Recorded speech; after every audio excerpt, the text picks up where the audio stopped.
Good morning. If you have your Bibles with you, since you have your Bibles with you, go ahead. For those of you who are guests, I'll explain later. John chapter 3, it states there, "Now there was a man of the Pharisees named Nicodemus, a ruler of the Jews. The man came to Jesus by night and said to him, 'Rabbi, we know that you are a teacher come from God, for no one can do the signs that you do unless God is with him.'" That is John chapter 3, verses 1 and 2.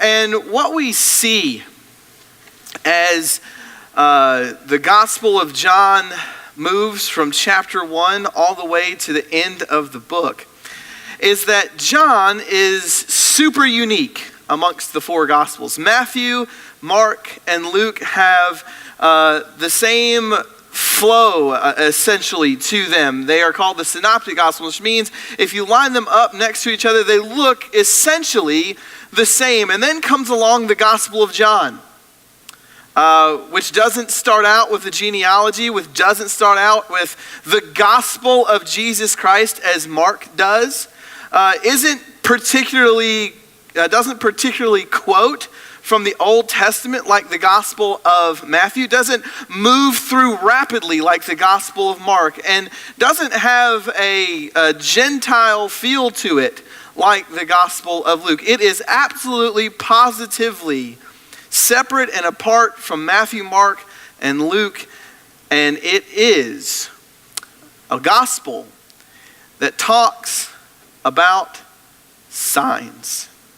See, what John wants the reader to understand is that in his journey with Jesus, John not only heard some things, but John also saw some things as well. And he gives his thesis statement at the end of the gospel that these signs, while there could have been many more that have been recorded, these particular signs were written so that the reader might not just know what to think, or might not know just what happened, but why they happened.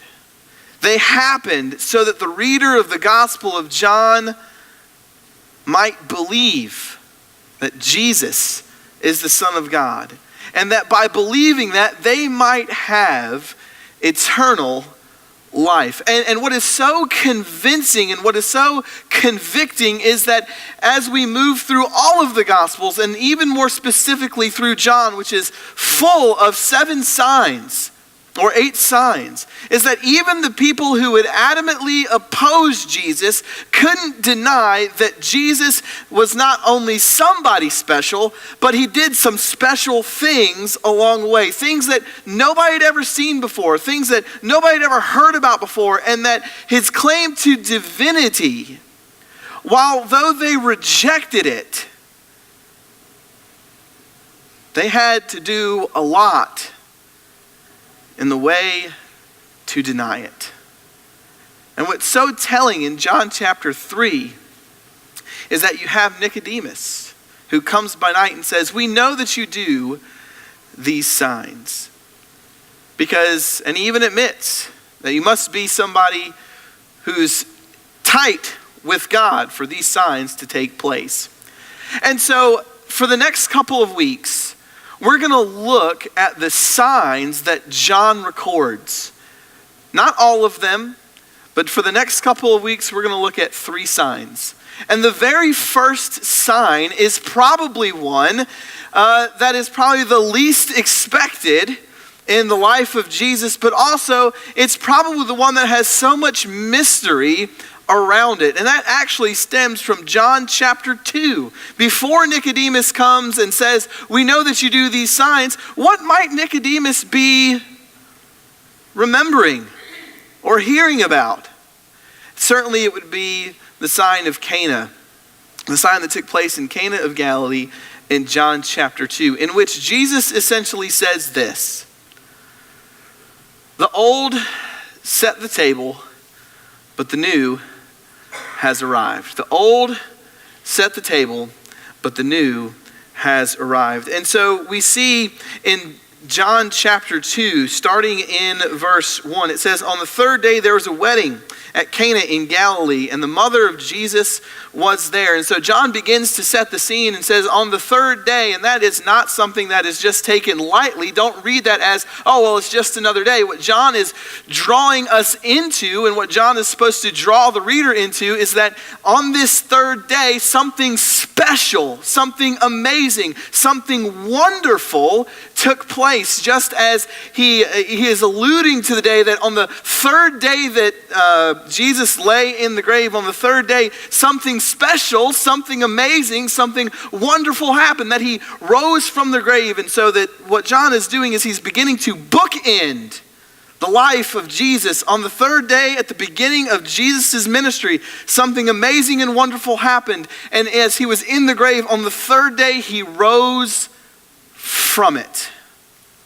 Don't miss that motive that runs throughout the Gospel of John. There's this wedding that takes place. And what's so interesting about weddings in the first century Jewish culture is that they don't just last a day.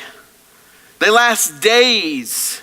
And so there's a lot of planning. There's a lot of expectation that goes on. And for something to happen that goes against or drives against the plan of a Jewish wedding in the first century, it was a catastrophe. It would have been seen as an embarrassment, not only to the bride and the groom, but to the families of the bride and the groom. And we see here that the mother of Jesus, Mary, is here as well. And so John includes her because John's not making up some fairy tale.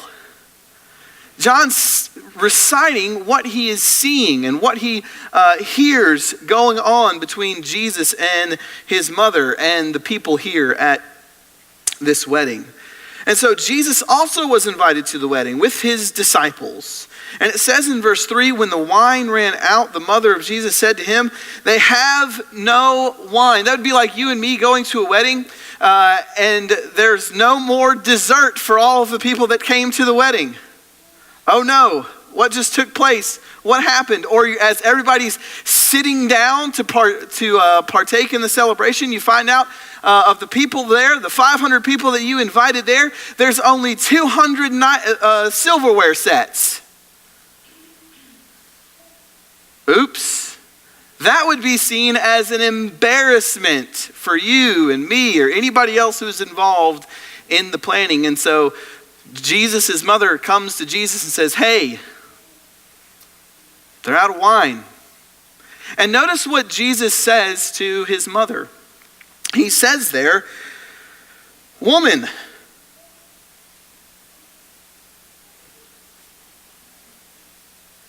don't try this at home."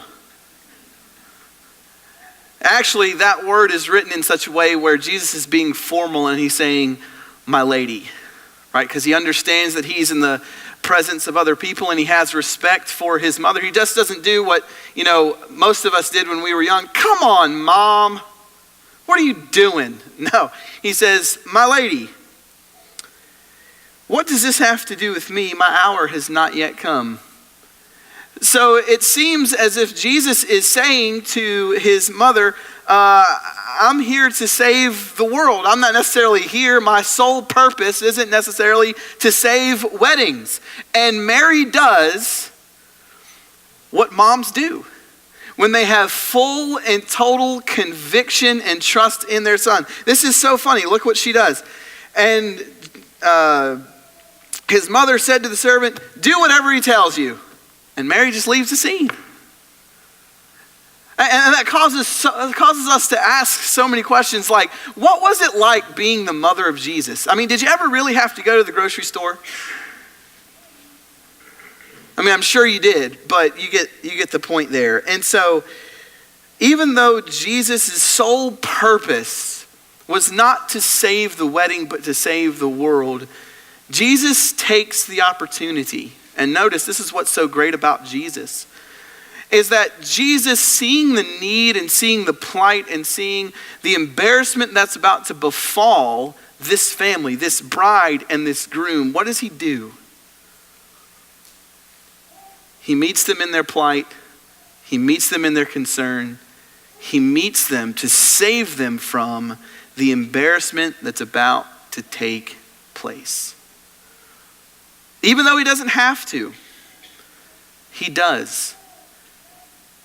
How great is it that even though Jesus never had to, he stepped in for us and saved us not just from our plight, not just from embarrassment, but from eternal separation from God.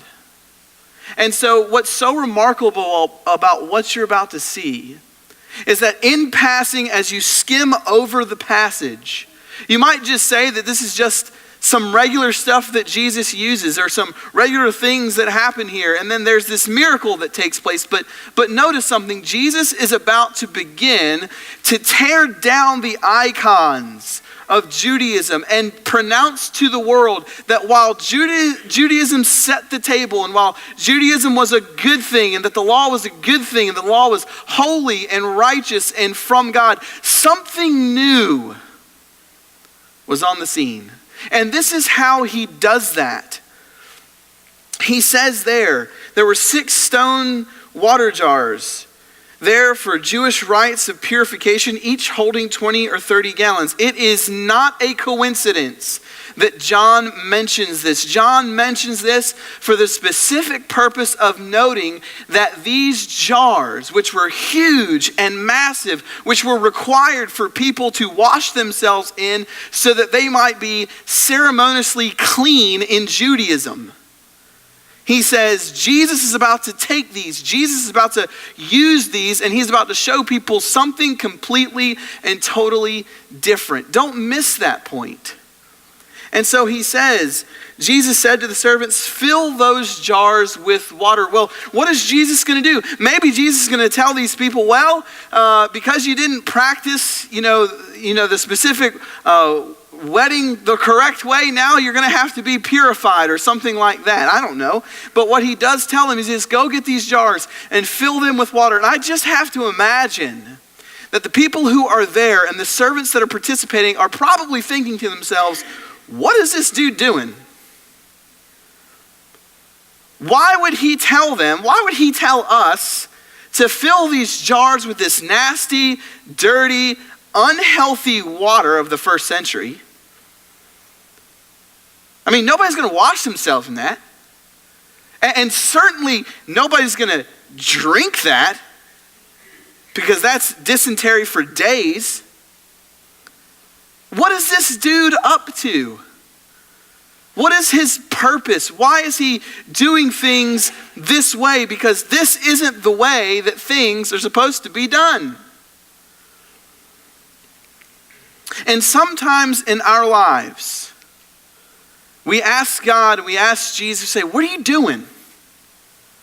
I don't understand why it has to be this way, and I don't understand what's going on here, and help me see your plan, your initiative, your goal in all of this. But notice one thing, all the servants need to do is simply be patient. Because the old has set the table.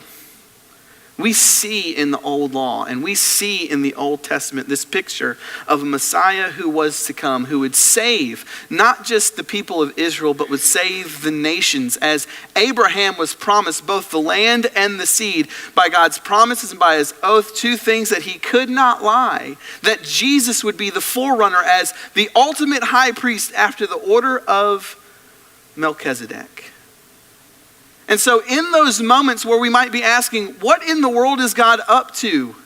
What we see here is that we simply need to be patient and follow. Because we know that the old has set the table, and we know that Jesus is all about saying and proclaiming and doing and showing that something new and something better is at hand. And so we see these servants do exactly what Jesus says. And he says, and he said to them, now draw some out and take it to the master of the feast. What? You're going to have the master of the feast, the head waiter, so to speak. You're going to have him drink this nasty, dirty water. It's almost as if it would have been better for the people and the family of these two that are getting married to simply say, guys, we've run out of wine and we've got nothing left for anybody else. And just to incur the embarrassment. Instead of having the master of the banquet drink first century water? Now let me give you a picture of what that's like. Anybody here ever been to like a muddy riverbank right after it stormed? And you see that sometimes when you have that, especially like in areas where there's like this clay dirt and it gets into the water, first century water. And so it says here that when the master of the feast tasted the water now became wine. He did not know where it came from, though the servants who had drawn the water knew. The master of the feast called the bridegroom and said to him, everyone serves the good wine first, and when people have drunk freely, the poor wine. But you have kept the good wine until now. And so what has taken place, see, in the first century, they would have the choice wine out first and then save the bad wine for later. And here, what you have in this scenario is that it's certainly apparent that the choice wine was brought out first, but then something better was served. And so the sign is that Jesus took these old clay jars that held 20 to 30 gallons that represented everything that was old, everything in the old law, the sacrificial system, while it was good for a time, and while it was righteous, and while it was holy, and while it was certainly a part of God's plan, something better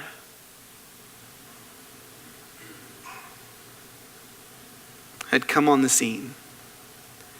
Someone better had finally arrived. And it's clear that the people who had tasted the old and compared it with the new understood which was completely and totally better. And so as Jesus draws the comparison between himself and the old law, the question that would stand as John is going to make the case, the question that would stand would be, which one to the reader and which one to the people tastes better? The old law that requires absolute, complete, and total perfection, or Jesus, the one who meets us in our inadequacies, that meets us in our imperfections and says, come unto me all ye who are heavy laden, all those who have a burden oppressed upon their shoulders that they feel that they cannot shake, all those who, like this family, that if it was ever discovered that something hadn't gone according to plan, you might feel embarrassed, that you might feel ashamed. Jesus says, come to me, because I'll take all of that, and I'll take the old, even though it's good, even though it's righteous, and I'll take your embarrassment, I'll take your shame, I'll take your guilt, and I will make you better. And I will be the one who provides a spring that provides eternal life. And it says here that this was the first of his signs that Jesus did at Cana in Galilee. And it says there that he manifested his glory. So no longer was there this idea that the Messiah could be talked about from a perspective of being from the past tense, and we're looking forward towards the future. No longer amongst these people could Messiah be talked about as somebody that's going to come later down the line. It was no longer a future tense. It was now a present active tense. That the Messiah was not someone who is going to come. It was the Messiah who had arrived. And he had manifested, he had made known in a physical demonstration his power, his glory, and his dominion. Essentially saying to those people there and to the readers that would read John later that if Jesus can transform nasty, dirty water into good tasting wine because of his power, then he can transform you, this nasty, dirty person, into something good, something better that looks and feels and has the flavor of Jesus the Christ. So that when other people interact with you, they don't taste, they don't see the world, they taste and they see Jesus, the Nazarene, the Messiah, the Alpha and the Omega, the beginning and the end, the one who provides eternal life, not just temporary, superficial pleasure. And notice the result. And this is the other piece of John's gospel that we have to wrap our minds around. It says there, and his disciples believed. Well, wait, weren't they already disciples? So if they're already disciples and they're already followers, why does it say here that they believed? What was the purpose behind their belief?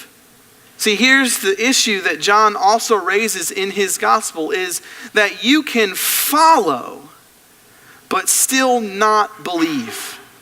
And multiple people can do this. You can follow Jesus because he provides bread. You can follow Jesus because he provides wine. You can follow Jesus because he provides really good teaching that you've never experienced before. But they believed, and this word is a full trust and confidence. And where is that? Is that just some idea out there? Well, hey, you've just got to believe. You just got to take it on faith, this nebulous concept that, believing or pretending to believe something without any evidence. That's not how John uses belief, and that's not how the gospel uses faith. They believed because they saw.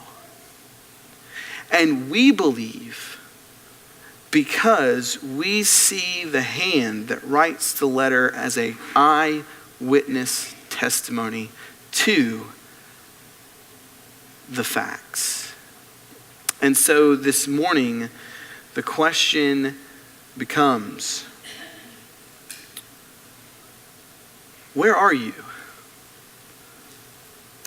in your belief? Are we willing to walk and journey with John as he, as an eyewitness to these things, records the signs of Jesus the Christ, the Nazarene? Or are we simply trapped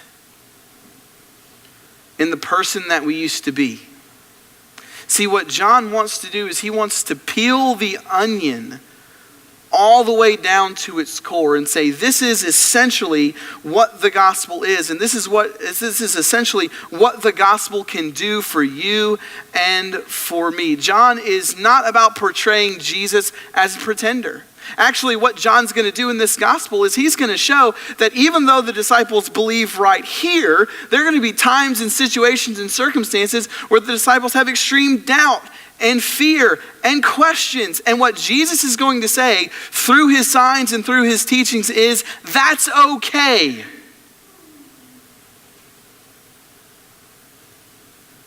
Just keep following me. Because I've got all the answers for all the doubts. I've got all the answers for all the questions. I've got all the answers for all the fears. And Jesus will say essentially that nothing and nobody else does in the Gospel of John. Do you believe that this morning? Do you experience that? And maybe the question should be asked,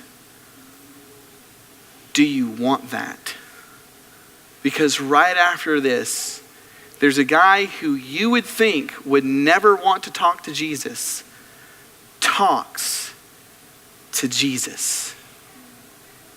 And Jesus says, you've got to be born again of both the water and of the Spirit. You can't go and say, oh, well, the old law saved me. You can't go and say, oh, well, I saved me. You can't go and say anybody else can save me. Jesus says, I'm the one that can save you. And you've got to be born of the water and of the Spirit. And this morning, what Jesus essentially says to us all is that the table has been set.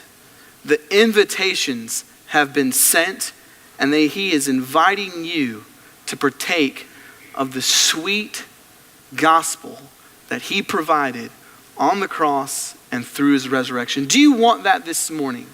Let's think about that as we stand and as we sing.